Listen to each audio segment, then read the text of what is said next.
Into a brand new week of Upon Further Review along with Josh. It's Nate. We're at RJ Steakery on South Main. Another busy weekend, a disastrous Friday night for our high school football teams.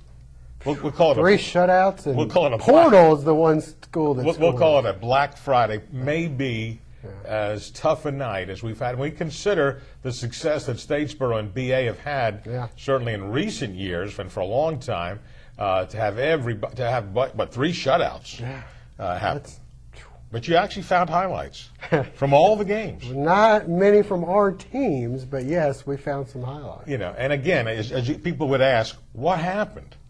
And the highlights kind of show what happened. Statesboro High dug themselves an early hole, and with their offense, which is predicated on eating clock, running the ball. When you're down 21-0 before the end of the first quarter because of turnovers deep in your own territory, a punt that goes over someone's head, and a short field from, then and I think you'll see it in the highlights.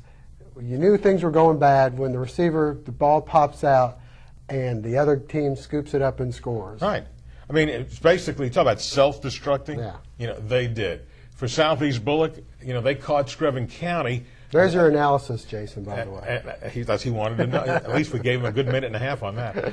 But for Screven County going in, and I told you the week before how encouraged they were, even losing to Jefferson County, who's one of the top teams in the state. And I cannot believe that they hadn't won a game because they. But again, that's who they played. You're right. They played up, and took some lumps. And of course, they've got the story, I guess, with the female.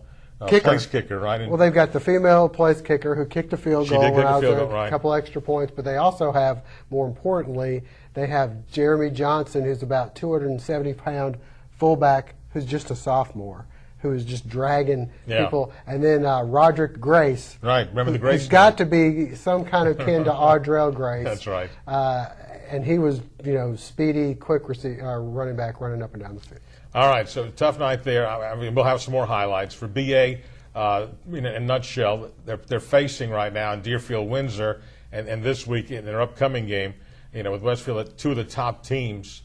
They are the two top teams in the state in AAA, and BA basically couldn't get the offense going. The line of scrimmage, they just got beat up a little bit. And I got to tell you, a lot of times people are wondering, well, how would this GISA team do in this classification? And just the eye test only for me, looking at that team on the sidelines and the people that were playing, they looked to me like a AA team.